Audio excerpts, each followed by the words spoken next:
ఓం మహాగణాధిపతయే నమః. ఓం గురుభ్యో నమః. ఓం శ్రీమాత్రే నమః.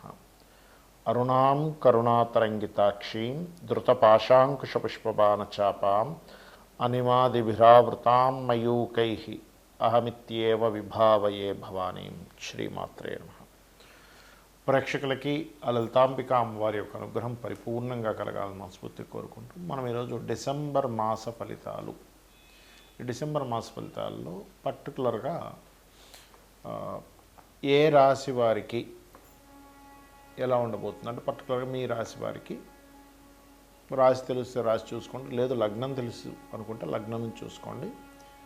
అసలు గ్రహాలు ఏ విషయాలకి మీకు సపోర్టివ్గా ఉన్నాయి, నెగిటివ్ ట్రిగర్ చేస్తున్నాయా లేదా పాజిటివ్ ట్రిగర్ చేస్తున్నాయా అనే అంశాలు, మరియు ఏ దేవతారాధన ఎటువంటి చిన్న చిన్న రెమెడీలు చేసుకుంటే ఇబ్బంది పడకుండా ఉంటాము అనే అంశాలు మనం చెప్పుకుంటున్నప్పటికీ, చెప్తుంది నేనైనప్పటికీ కూడా చెప్పేస్తుంది సాక్షాత్ లలిత అమ్మవారిగా భావిస్తూ అసలు గ్రహస్థితి ఏ విధంగా ఉంది అని చెప్పి చూసుకున్నట్లయితే, ఫస్ట్ ఆఫ్ ఆల్ ఇక్కడ ఈ మేషం నుంచి చూసుకుంటే మీనంలో శని, కుంభంలో రాహువు, సింహరాశిలో కేతువు, అండ్ మిథునంలో మనకి గురువు, అంటే కర్కాటకంలో వక్రించుకుంటూ మిథునంలోకి వస్తున్నటువంటి గురువు.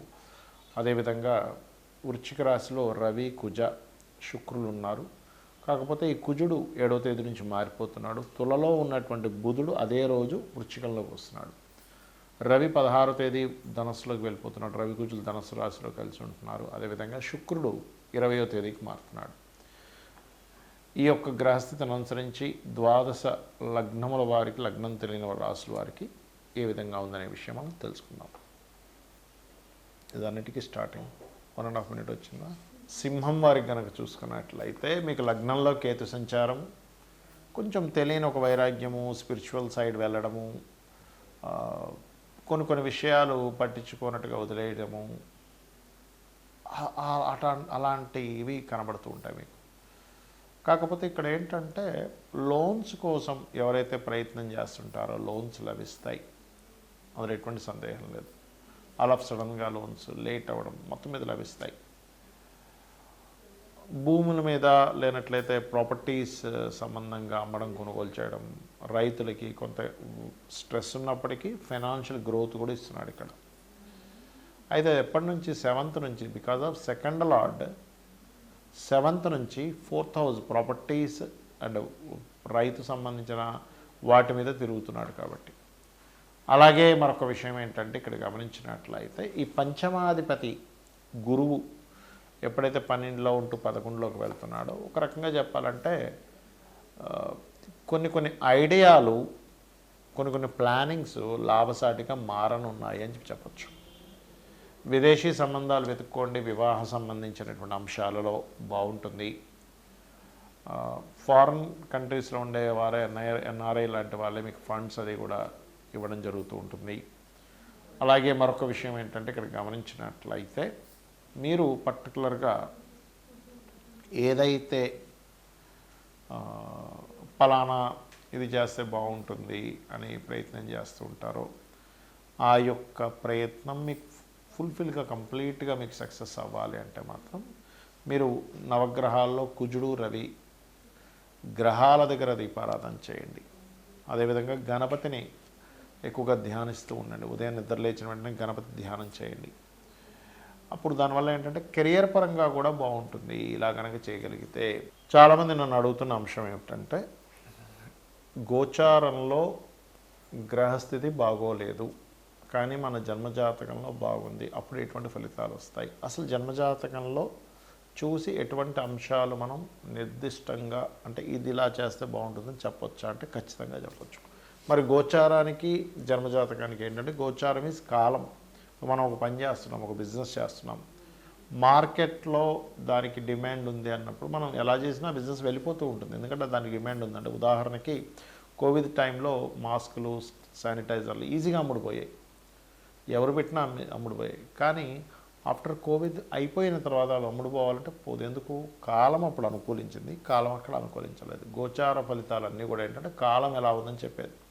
మరి మన పర్సనల్ చార్ట్లో ఏముంటుందంటే, లగ్నం నుంచి 12 భావాల్లో, లగ్నం అంటే ఈ జీవుడు యొక్క తత్వం ఆ మనిషి యొక్క తత్వం దగ్గర నుంచి ఆ మనిషి ఏం చేస్తే బాగుంటాడు అనేది లగ్నంలో ఉంటే మీరు ఏ మార్గంలో అంటే విదేశాలకు వెళ్ళడం ద్వారానా, బిజినెస్ చేయడం ద్వారానా, ఇంట్లోనే కూర్చో వర్క్ ఫ్రమ్ హోమ్ ద్వారానా, లేకపోతే మీడియేటింగ్ ద్వారానా, ఏ మార్గంలో మీకు ధనం వస్తుంది అనేది సెకండ్ లాట్ చెప్తాడు.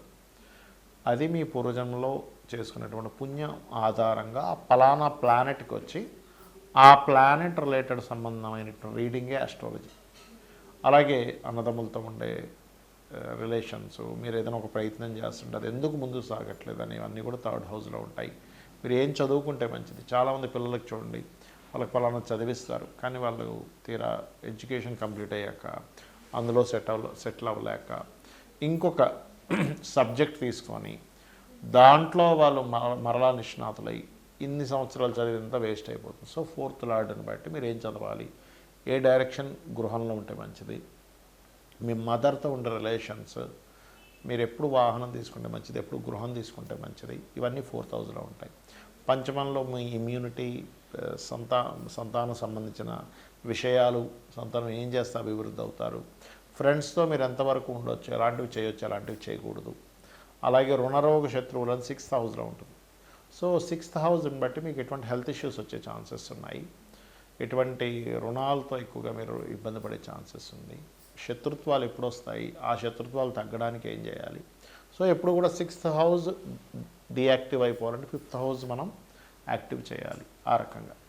అలాగే మరొక విషయం ఏంటంటే, అసలు చాలామంది చేసే మిస్టేక్ ఏంటంటే, అసలు ఇవాళ రేపు సొసైటీలో వివాహాలు విచ్ఛిన్నం అవ్వడానికి ముఖ్యమైన కారణం కేవలం పాయింట్స్ చూసుకొని వివాహాలు చేసేసుకోవడం. అది పూర్తిగా తప్పు. 36కి 18 వచ్చాయా చేసేస్తున్నారు, అది పూర్తిగా తప్పు. అసలు మీ పర్సనల్ చార్ట్లో పాయింట్స్ జస్ట్ 5% ప్రాధాన్యత చూపిస్తే అసలు మీ జాతకంలో ఎప్పుడు వివాహం చేసుకోవాలి, what is the right time అంటే ప్రతి వ్యక్తికి కూడా 18 to 20 ఇయర్స్ నుంచి, ఆల్మోస్ట్ కొంతమంది 16 ఇయర్స్కి అయ్యే ఛాన్సెస్ కూడా ఉన్నాయి. బట్ ఒక యుక్త వయసు నుంచి ఒక ఏజ్ వరకు అంటే ఒక 30-40 వరకు కూడా ఒక 5 times, ఆల్మోస్ట్ 3 to 5 times వాళ్ళకి వివాహ యోగం అనేటువంటిది ఫామ్ అవుతూ ఉంటుంది. అసలు అది ఏ ఇయర్స్లో ఫామ్ అవుతుంది, ఏ ఇయర్లో చేసుకోకూడని సమయాలు ఉన్నాయో తెలుపుతుంది మన జ్యోతిషాస్త్రం. అంటే ఇక్కడ ఏంటంటే, ఒక వ్యక్తి బిజినెస్ పెట్టాడు, అసలు డిమాండ్ లేనటువంటి సమయంలో బిజినెస్ పెట్టి నాకు బిజినెస్ కలిసి రాదంటే అలా మే తర్వాత మనం స్కూల్ బుక్స్ లేకపోతే బ్యాగ్స్, స్కూల్ డ్రెస్సులు అమ్ముదాం అనుకుంటున్నాం, జూన్లోనూ జూలైలోనూ. అయ్యో ఏమిటోనండి, స్కూల్ బుక్స్ అసలు ఎవడు కొనట్లేదు, బ్యాగ్స్ ఎవరు కొనట్లేదు, స్కూల్ డ్రెస్సులు ఎవరు కొనట్లేదు అంటే ఆల్రెడీ స్టార్టెడ్. నువ్వు మే ముందు అంటే జనవరిలోనూ ఫిబ్రవరిలోనూ అమ్మితే నువ్వు కొంటారు. అలాగే నీ పర్సనల్ చార్ట్లో ఎప్పుడైతే నీకు వివాహం చేసుకునే యోగం ఉంది, ఎవరితో చేసుకుంటే బాగుంటుంది, నీ జన్మజాతకంలో ఏమైనా 2 మ్యారేజ్ యోగాలు ఉన్నాయి, దానికి నువ్వు ఎటువంటి పరిహార మార్గం చేసుకోవాలి, ఎటువంటి పర్సన్ నీకు ఖచ్చితంగా వస్తారు, దాన్ని నువ్వు యాక్సెప్ట్ చేయాలి. అగ్రెసివ్గా ఉండేవాళ్ళ, సున్నితంగా ఉండేవాళ్ళ, మనీ మైండెడ్, కాస్త ఎక్కువ తెలివితేటలు ఉండేవాళ్ళ, అబద్ధాలు చెప్పి అన్నీ వస్తుంది అందులో. సో అది నువ్వు యాక్సెప్ట్ చేయాలి.